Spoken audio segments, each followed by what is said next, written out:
Hi, I'm IKEA, and for today's video, I want to have a rambling talk on bad methodology and that providing bad data, and how that bad data can then lead you to bad conclusions, and why that, can, of course, be an issue. And for that, I'll be using a video of a fellow YouTuber that he has put forward. And I'll be going over it. I'll be putting it up against a methodology that I've devised myself, a data set that comes from that, how that differs from his, and finally also going into it as why sometimes it's difficult to come to a conclusion that is definitive and general. And of course, as always, when two YouTubers go up against each other, it will only lead to drama. So I hope you guys are all ready for some YouTube drama. Except that's totally not what this is. I'll be basically only going after the data set. And of course, that's totally tied to the person that made the data set, as they are the creator of it. You can't untangle that to be separate things. But I will be trying to not disparage the person. I only care about the bad data and the bad methodology. And that's also because this person, Fog of War, just to put the name out there as well, is a smaller creator just like me. And he has put forward a lot of interesting things. For instance, especially his work on AR accuracy by visualizing it with using a special way of taking the data of accuracy and stability and the recall pattern and making a visual representation of that is actually really good, and something that I feel that should be basically the standard. And some of his other work besides this, as this is his work on optimal range and how that later on leads into his videos with Coyote and how that should be used, I completely disagree with, and even more strongly, I disagree with his methodology of trying to find a better way of burst and sustain. But that does not take away that I likely, if the two of us would to have a chat and not have seen each other's videos, we would be, we would get along just fine. We both love The Division. That is completely obvious. We both enjoy getting data together, getting some numbers and going through them and trying to come to conclusions. Where we basically break off is that I believe that putting together data and not confining it to the context that it's originally as is very much an issue that he has, I feel. And yeah, those kinds of things can be worked on, and depending on, of course, also even if he agrees with that or not. Because when I put forward data, I very much try to give the context that is in, how it works, not try to overgeneralize, because the way that one person plays is not the way that even one other person in the planet will play usually. There are always tiny differences that will influence decision making. Whereas I feel Fog of War quite often will have a data set that should really only be applying to himself, and then will overgeneralize and go about it as if every player is exactly him. And I feel that is truly what is at the core of this issue, really. Now, as well, I will be going through it in several chapters. First, I'll be going over the methodology, and then how I differ in methodology and why I think his methodology was bad and influenced it to become bad data. Then I'll be talking about the data itself and why the data set, even if it was well made and well put together, still is not something useful. And then I'll be going over and rambling a little bit about data in general, and then concluding. And if you add points before reaching the conclusion, feel bored and want to go watch something else. I would at least advise to watch the conclusion, as leading up to the conclusion, you might get a different message than I will basically put together in the conclusion. As I'll, basically take it in a bit of a narrative way. So yeah, let's hop on over into methodology. And to start the story, let's go back to the beginning of where it starts. And that is that Mr. of War made a video, which is the one on screen right now. And that one, in it, he goes over optimal ranges. He's discussing optimal ranges, especially regarding towards ARs and such. And in it, he puts forward a data set and a methodology that he's gone through with and put together a data set with it of ranges that he has gotten in missions. And I feel it might be best to just let the man speak it out for himself and tell us what that data set is. So I will actually play a part of it here. I'm doing so under fair use. I don't think that that he will he doesn't strike me as the kind of person that would DMCA, but this is very much, of course, under free use, under American law and under educational use, under EU's laws. So yes, I'll let him speak. It is going to go on for quite a little bit, and yes, I'll come back in after he's done. To DPS, but we need to know at what distance we are engaging enemies. Well, I've got your back, because I have been hard at work. I've gone back into the missions again, and without the need to look at damage numbers, I was only concerned with distances. I was able to take a different build in with the memento. Take out a grenade after every single engagement, compare it to footage, and average the engagement distance for every single engagement across every single mission. And what I found out, not only about engagement distances, but was the fact that I was severely underestimating engagement distances in general. So I've compiled all the stats. Here we have by number of enemies per mission, what the engagement distance was for each of those waves, each of those enemies. Now the ones at the top here are the missions with much more enemies, being the strongholds and the out of Washington generally missions. But I've converted that into a percentage, and when you do, a very clear pattern emerges, except for two outliers, green on the left and the yellow on the right. I'll give you 3 seconds to work out which two missions those outliers are. This one is Lincoln Memorial, and this one is Camp White Oak. Other than those two, there is a very clear, distinct pattern that has emerged, and quite literally what each of the levels is most likely designed on. When we compile all of that data, this is what it looks like across all heroic missions. A clear bell curve of all the distances of engagements, with 16 to 25 meters being the predominant engagement distance. When you convert those into percentages, at 0 to 5 meters, it's just 0.5%. Generally only when a rusher gets through or blindsides you. Less than 15 meters is 25%, a figure that I thought was much higher. The highest being 16 to 25 meters, more than a third of all engagements occur within this 10 meter range. And what really surprised me is the amount of engagements that occur outside of 26 meters. 27% for 26 to 35, almost 10%, up to 45 meters, and there's even some engagements that occur outside. Now, and yeah, he goes on further to lead into his getting the data back towards ARs. But I specifically want to discuss first as he shows his methodology, and we'll start off there as he went through, of course, and got a data set.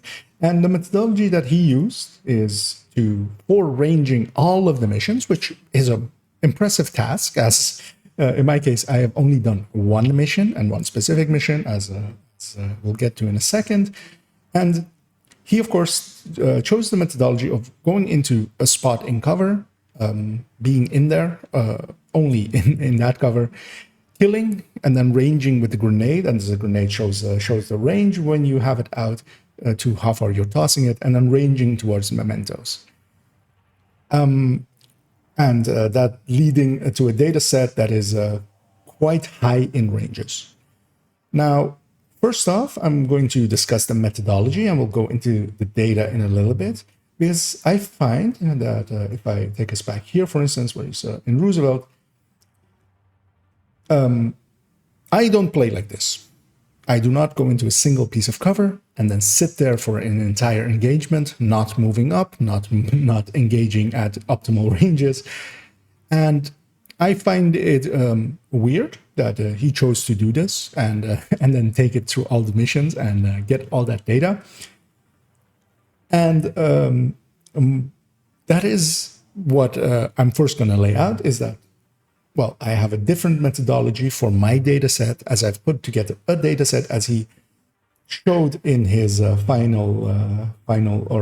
his final results for his data set, that there is an outlier of Camp White Oak, which being that big yellow line, which seems to have most of the kills in 36 to 45 meter range. Most players, well, not most players, I should say most advanced players, most players that really play a red build and play it a lot, will look at this data set and likely have the same reaction as me, and that is, what? Because that was my initial reaction to this. Because you can close the range. You don't have to be at outside of optimal range. And while Camp White Oak is actually a mission that is a decently long range, I find this data set weird. And I think, very much so, that it stems from the methodology, because he has to get into, he has to basically per room pick one place where he's going to go set up, and then from there range it all out. And I don't believe anybody in real play really plays that way. I hope not, at least. That seems counterproductive and also not truly viable, especially against cleaners, for instance, that are getting you out of cover with mortars and with their drones dropping incendiaries all around you. So what did I get as my method? And for my methodology, I have chosen to go with the Ranger, as both a Ranger as the weapon talent, or close and personal, and likely even some other that I'm forgetting now, provide you with a range meter on the side of your weapon. As you can see there on the side, there's an orange box, and now it's reading 5 meters. If I fall back a little, they say 6. If I grab a different target range, it'll put the range out for that one. And wherever you're aiming, as long as it's basically hovering over an enemy, it will give the range. So you can from that derive what ranges you're shooting at. And with this method, I during a recent stream where I went through and ran Camp White Oak several times. And this stream segment as well, the parts where I do the runs, I have cut out, and it is linked below, as I've uploaded it to YouTube as well, just so that the data is viewable by all. And also, this is, of course, a sly way as well of me introducing that, yeah, I am streaming over on Twitch daily, most of the time, starting on 9 p.m. Central European summertime, the evenings for the Europeans. And in there, I went through, did 3 runs of Camp White Oak with a high-end red build with Obliterate, and went through and ran it with Ranger, got the footage for it. And afterwards, I went through and did one with a high-end tech tank. And then I also went through and did one with Striker. And for the 3 high-ends, and this is the 3 high-end reds and the high-end tech tank, I've compiled data. And then I didn't in the end do the striker one because I felt that I reached enough data to reach to the conclusion. Now, after getting all of that footage together, I went through the VOD just step by step, and while listening to a podcast, compiled all of the ranges as you see them there, and all of these are the separate runs, and basically and this file will also be linked below with the spreadsheet that will be coming up as well, of course. So you can view them for yourself if you're interested in them. So this is separated into several runs with run 1, run 2, run 3, and then run 4 is with the high-end tech tank, and then I gave up going further because this was tedious work, as was expected as well. But I wanted to have a competing data set to not just go and say nah, but go nah, and here is why I think nah.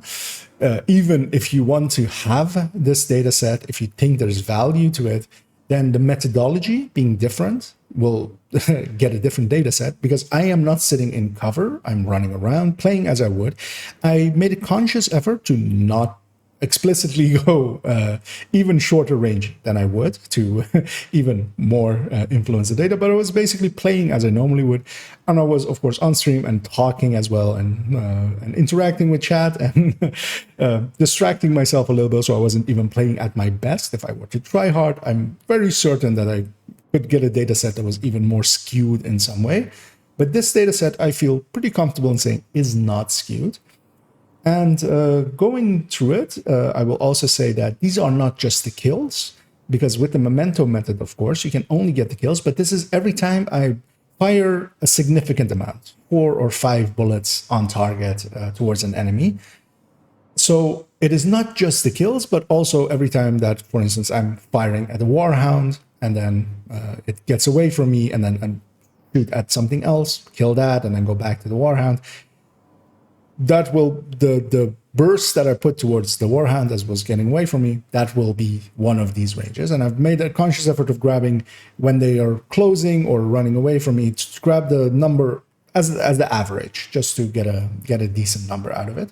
And as you may already notice, yeah, it is for the mission that is for his data set, the outlier.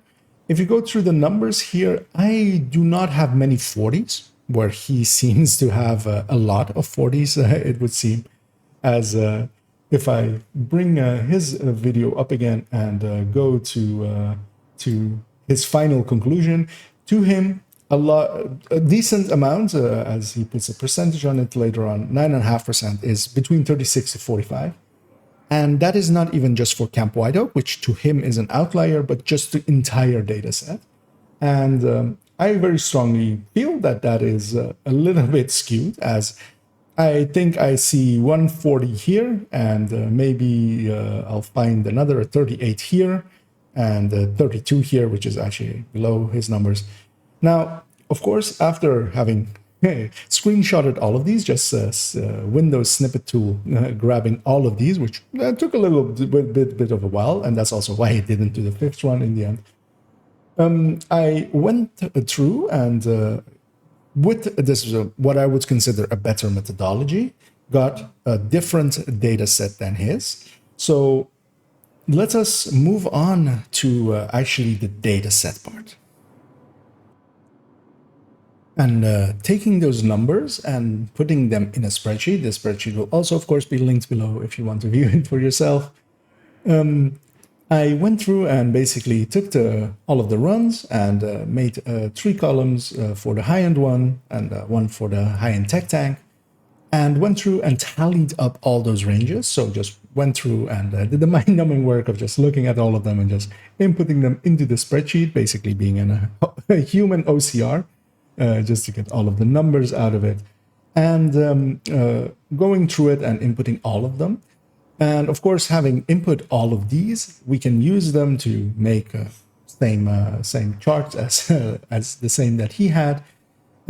Firstly, I did a chart actually that if I scroll down below here, as you see down there, with just the ranges per just all separated out per meter. But of course, his one is very much aligned to be as the one is here, with the ranges having been compiled into 0 to 5, 6 to 15, and so forth and so forth. Now, having done that as well with this part of the spreadsheet, together with that for the high-end tech tank, first just want to discuss it with what the high-end obliterate build did, and that is that my data set for what he was considering an outlier, and actually if I bring up his video once more and actually go to where Camp White Oak was, so that yellow line that he has up over there, if I actually, yeah, but so this red part, of course, is all the 36 to 45. So most of his skills were actually in 36 to 45. Now, one thing I'll also add in here before we go into conclusions is if this is part of your conclusion, then your answer shouldn't even be ARs, it should be rifles, as you should not really be engaging beyond 35 meters with an AR except for minor things. And that is also what in my footage happened. Usually the engagements that I'm doing at 40 meters is to go for a weak point, to get the chain off a minigun in the distance, to shoot a drone that has been released by a drone controller. And that's mostly what those ranges ones end up as, at least in my case. So I was hoping that it would be the same for him. But then, of course, if we look at my numbers, and this chart is basically the same as the one that he has over here. If I'll bring it up with the percentages, if we compare what he has with all of the ranges that he has here, and mostly as well how much of it is in that 25 to 35 meter range. If we go back to my data set, this is that same area, and we can see that I have a large fall off beyond 25 meters. There are kills in there, or at least engagements in there, because it's not all just kills, but it's a much lower amount. So there is a difference there, and especially if we break out. So this graph here below is the breakout of the 25 to 30 or 26 to 35 meter range is broken out here, because of course the FAMAS goes up to 28, and everything beyond that is already going into its drop off of its optimal range, and it's dropping off damage. So it is still important that we get basically a breakout of what is below, as quite a significant amount of the kills is actually happening below it. And then, yeah, there is some above it, as I'm sometimes taking shots of opportunity, as sometimes some enemies in the open and they're heading towards cover, it would make sense to shoot them before they get into cover, even if you're giving up a little bit of damage and stuff like that. So yeah, sometimes it makes sense to shoot when you're outside of optimal, but most players, even when solo, will close the distance towards... They will, even if they do not understand the mechanics, I feel they will get a feeling that when they're far away, they do less damage, including, of course, because of accuracy, because it is hard. A smaller target is harder to hit, as most people find out pretty quickly. So most people will close the range to a distance that they're comfortable with, and then be in that range and engage. And most more advanced players will know what the optimal range for their assault rifle or whatever weapon it is that they choose is, and they will try to mostly go under it. For me personally, I use the FAMAS for this tree set, where the optimal is 28 meters at most, and then the drop off starts to happen. And that means that I make a conscious effort always when I'm playing a red build to be below that. If I'm going to shoot and try to kill stuff, I will try to do it under 25 meters, usually even. And then if we move on, of course, to the high-end tech tank and take its outputs. Actually, let me firstly go back to that other image. if we look here, one of the things that Ranger has, if you're below 5 meters, is that the talent isn't active, and then it goes red on the meter there. And as you can see, I have a lot of reds in this, and that is how I do play tech tanks. I didn't even make a conscious effort to play it aggressively, and I even for my own sake, basically, went out of my way a little bit I went with the high-end tech tank, what I consider the weakest of the tech tanks, because I feel that if I were to go in with a Heartbreaker tech tank, outside of maybe 2 or 3 of these, all of this would be red. Because with the Heartbreaker tech tank, I'm much more comfortable closing the distance, being in people's faces, and sticking that ACS basically where the sun used to shine. And that I specifically chose to not do that and go with the high-end one that has AR as its main weapon. That's what was kind of the thinking there as well, because in parts of this, in his video, it's about ARs, and then later on he takes it into also applying it to Coyote. Now, if we then take this data set, and then if we go back to the spreadsheet, this is basically the same ranges, and as you can see, suddenly almost nothing is at the ends of it. It's basically mostly 0 to 5 meters. Now, of course, this is a completely different build and plays quite differently, but it is still using an AR. So if you're going to make general statements about AR, it still needs to be applicable to even that build. And that is really a little bit of the issue here, as I'll quickly bring up one of the things that he said. Other than those two, there is a very clear, distinct pattern that has emerged, and quite literally what each of the levels is most likely designed on. When we compile all of that data, this is what it looks like across all heroic missions. And that is mostly the crux of my issues with that video and further conclusions that he draws from that data set as well. As in here, while I did show a better methodology, and that I showed basically that because of methodology, you can get a bad data set. Beyond even that, because this isn't about, hey, look, my data set is better because I used a better methodology, you should all use my data set. This isn't about that, because honestly, to put it a little bit bluntly, to make the statement that these missions are designed to be these ranges, and that this chart is the definitive ranges compiled for inside of missions, is to use my 1 PG-13 F-bomb is fucking stupid. And I will very bluntly say that because there isn't.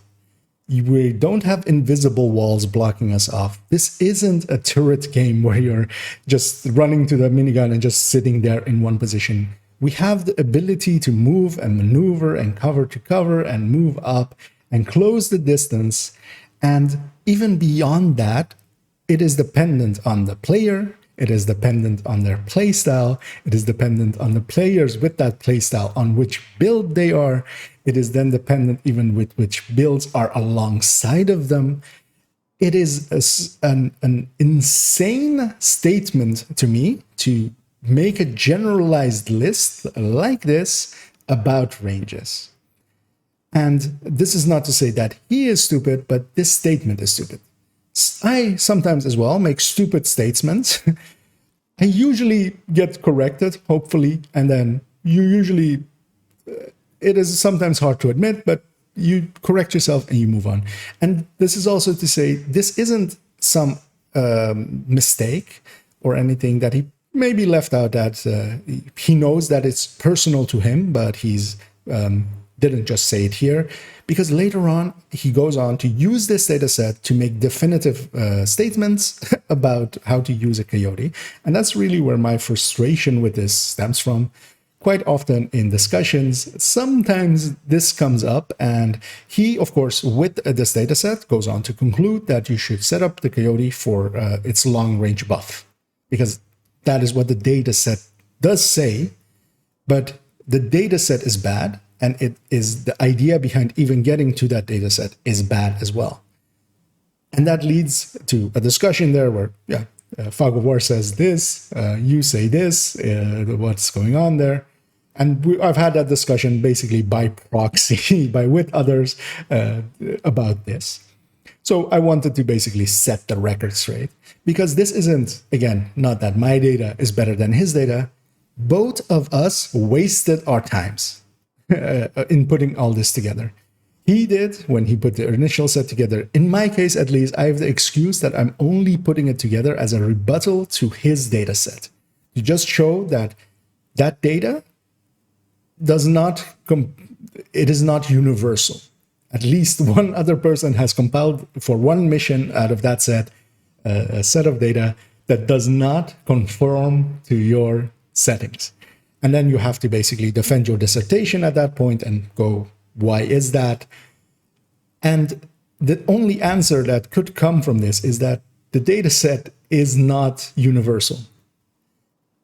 And of course it isn't, as I stated already. It is, I will play very differently the first run, the first mission that I play, just coming on, being groggy and just starting out, than I play once I'm warmed up and I'm doing my 17th run of Lincoln because I'm farming using Agetica there for a closer. That is quite a different play from the first one to that one. And then also, if there's a fire eclipse with me, I will close the ranges more so than I would when I'm just solo. And with a different build, like the high-end tech tank or just any tech tank, I will close the range a lot more than I will with a glass red, of course. There is no definitive, this chart cannot exist. And to even think that you could put one together is, I will not continue that line of logic, because at that point I would have to become disparaging. And I don't want that to be. In this part, I will take this tone of being aggressive. And that's mostly just to push it through that, especially here so to start off with, this entire data set should not exist. And let us just go into the conclusion here as well and go through the final thoughts that I have here as, yes, this data set should very much not exist. It is completely insane to think that you have the same ranges that other people have as well. And this, of course, even with different playstyle, different builds, different group setup, different content will severely shift up and down. There is no general range. There is no chart that you could make like this that it would be general. The data that he has is applicable only to him. The data that I have is only applicable to me. Now, you could have others, of course, trying to copy the ranges and the playstyle, but even then, there isn't a single one-to-one match that is going to happen there. And of course, this then he takes it into Coyote data, where he tries to make definitive statements about where you should set up your Coyote as. And because of the initial methodology being bad, leading into bad data, leading into an idea that data is generally applicable, leads you to further bad conclusions. Because that is the only conclusions that you can come to from that data set, is that, Coyote should be set up for long range. Also, that you should actually give up on rifle or ARs and move over to rifles, because you're way outside of optimal range for ARs. And I am getting a little bit worked up, and that is, of course, always everything matters or nothing matters. And in my case, I usually try to make everything matter. So I am not mad, but I am disappointed. And I hope with this video that I'm putting this matter to rest, as it does come up from time to time. And I will likely in the future also do a rebuttal to his work on his what he thinks is an improved way of doing burst and sustain, which is basically an generalized time to kill and has the same issues. Basically, it's trying to be generalized where that is not a thing that can be said about this game at all. Every fight is basically different, and that's why also I never put out data that is trying to be generalized. I basically give the hard stats and then move on and let others see if that fits their playstyle, if that fits their what they like to run. Because that's the most you can do. You can't put data together that is going to conform to all players' playstyles. Now, having said all that and having rambled for quite a bit, I hope it was at least a little bit informative, maybe even a little bit entertaining. And my next video will be back to the showcases, and this time it will be on an Eclipse protocol. And as of course, Eclipse has been upgraded with the brand set that came in. Oh, well, not upgraded, but has been changed to be a little bit different with Electric having come in the game. So I am going to redo it basically, and also to make a showcase alongside the masterclass, as the masterclass is quite long. So I'm taking that excuse now that Electric is in to go and play a little bit more Eclipse and talk about it a little bit more. So yeah, that'll be upcoming shortly. And as I said as well in the middle of the video, I am streaming basically every day over on Twitch starting at 9 p.m. Central European Summertime. And I would very much enjoy if people hopped in, said hi, and hanged out and had a little chat. As I'm quite enjoying my time over there. So yeah, I hope you join me on Twitch or in my next videos, and have a good night.